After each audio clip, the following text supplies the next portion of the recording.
안녕하세요. 아라바 류감독입니다. 어떻게 설 명절은 잘 보내셨는지요? 2025년을 시작하는 설 명절에 스몰 브랜드와 스타트업의 대표님들은 새로운 희망과 계획으로 설레는 마음이 가득하지 않을까 싶은데요. 그런 의미에서 첫 출발에 도움을 드리고자 오늘은 브랜딩에 대한 이야기를 나눠볼까 합니다. 많은 마케팅 대행사나 컨텐츠 제작사와 일을 하시다 보면 줄곧 듣는 말 중 하나가 아마 브랜딩 아닐까 싶은데요. 제품 개발이나 서비스를 준비하시고 이제 런칭을 준비하는 때에 브랜딩이 굉장히 중요하니 이 부분에 대해서 잘 알아두셔야 합니다라는 제안을 많이 들어보셨을 겁니다. 마케팅은 들어봤어도 브랜딩은 뭐지? 라고 생각하시는 분들이 아마 대부분이실 것 같은데요. 그래서 챗 GPT에 브랜딩은 무엇인가에 대해 한번 물어봤더니 브랜딩은 제품, 서비스, 기업 또는 개인에 대해 특정한 이미지, 정체성, 가치를 구축하고 이를 통해 소비자나 대중과 관계를 형성하는 전략적 활동을 의미합니다. 단순히 로고, 색상, 슬로건을 정하는 것을 넘어 브랜드가 전달하고자 하는 철학, 메시지, 감정, 경험을 포괄적으로 정의하고 이를 일관되게 표현하는 과정으로서 결국 브랜딩은 기업이 누구인지, 어떤 가치를 전달하는지, 소비자와 어떤 관계를 맺고 싶은지를 정의하고 표현하는 근본적인 과정이라 할 수 있습니다. 브랜딩에 대해 공감이 조금은 가시나요?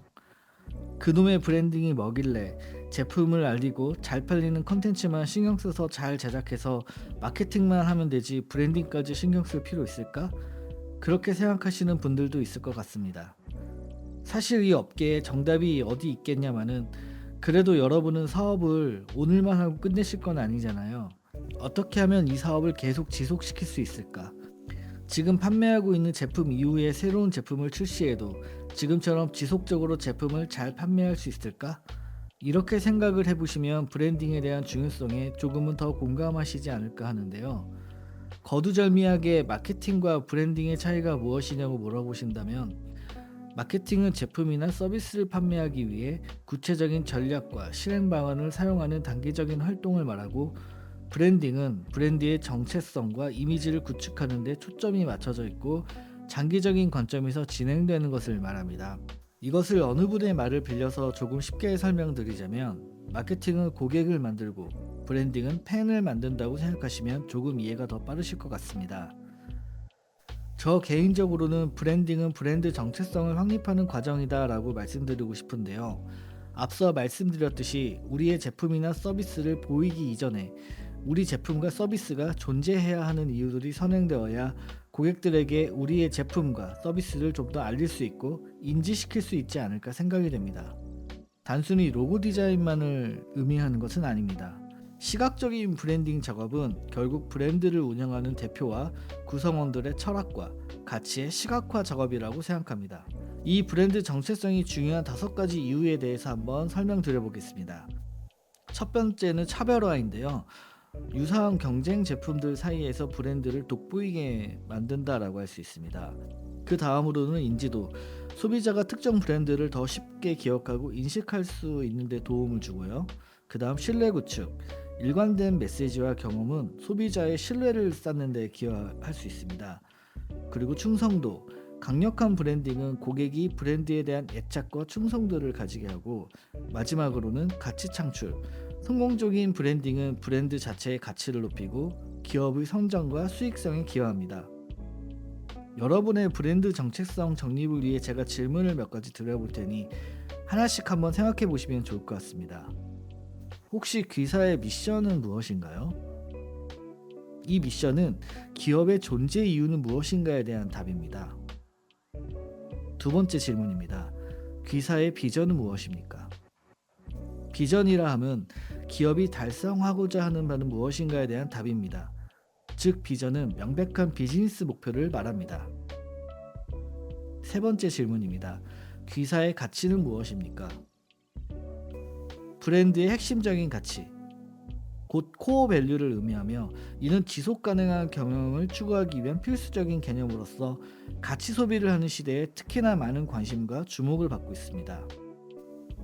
한 가지 예를 든다면 브랜드의 핵심적인 가치가 친환경이라고 한다면 친환경에 관심이 많은 고객과 소비자들에게 주목을 많이 받을 수 있다는 것입니다. 네 번째 질문입니다. 귀사의 슬로건은 무엇입니까? 효과적인 슬로건은 미래지향적이며 창의적이고 일관성 있게 진행돼야 합니다. 슬로건도 브랜드이기 때문에 사업의 주기에 따라 지속적인 리뉴얼이 필요합니다. 예를 들면 나이키의 Just Do It, 애플의 Think Different, 예전에 삼성은 또 하나의 가족 삼성, 이런 식으로 귀사의 슬로건이나 태그라인을 통해서 고객들에게 조금은 구체적인 비즈니스 목표를 전달할 수 있을 것입니다. 다섯 번째, 귀사의 키컬러는 무엇입니까? 브랜드의 키컬러는 브랜드의 개성을 표현하고 컬러만큼 소비자에게 브랜드 정체성을 큰 비용 들지 않고 효과적으로 커뮤니케이션할 수 있는 제일 빠르고 좋은 브랜딩 기법이라 할 수 있습니다. 컬러 정체성은 컬러의 영향력을 극대화하는 것으로 브랜드 미션과 철학, 개성을 잘 드러낼 수 있고 어울리는 색을 찾을 수 있다면 강력한 브랜드 정체성 구축은 물론 구매력 또한 증가시킬 수 있기 때문입니다. 따라서 컬러는 브랜드의 정체성의 핵심 요소이자 정체성을 소비자에게 전달하는 결정적인 매개입니다. 제가 드리는 질문에 바로바로 대답을 하실 수 있는 스몰 브랜드 스타트업 대표님이 계시다면 기업의 브랜딩이 명확하실 수 있다고 할 수 있을 것 같습니다. 선뜻 대답을 못하셨을지라도 다시 한번 보시면서 브랜드의 정체성을 잘 정립해 보시면 도움이 많이 되실 것 같습니다. 고객은 당장은 우리의 제품을 사줄지 모르겠지만 다른 더 좋은 제품이 있다면 언제라도 떠날 수 있을 것입니다. 하지만 우리의 브랜드를 좋아하고 사랑해주는 고객분들은 우리의 제품과 서비스를 여전히 지지하고 응원해 주실 겁니다. 이러한 충성 고객분들이 많으면 많을수록 우리의 제품과 서비스는 더 오래 갈 수 있는 브랜드가 되지 않을까 생각됩니다. 당장은 재미있고 후킹 요소로 가득 찬 컨텐츠를 제작하면야 좋겠지만 자주는 아니더라도 꾸준히 우리의 브랜드의 정체성을 위한 컨텐츠도 함께 제작해 보시면 어느 순간 우리의 브랜드와 서비스를 사랑해주는 팬과 같은 고객들이 늘어나 있는 것을 경험하실 수 있을 겁니다. 새해 2025년에는 언제나 행복하고 기쁜 일들만 가득하시길 응원드리겠습니다. 스몰 브랜드와 스타트업의 성장에 함께하는 컨텐츠 제작 프로덕션 아라바 류감독이었습니다. 여러분 새해 복 많이 받으세요.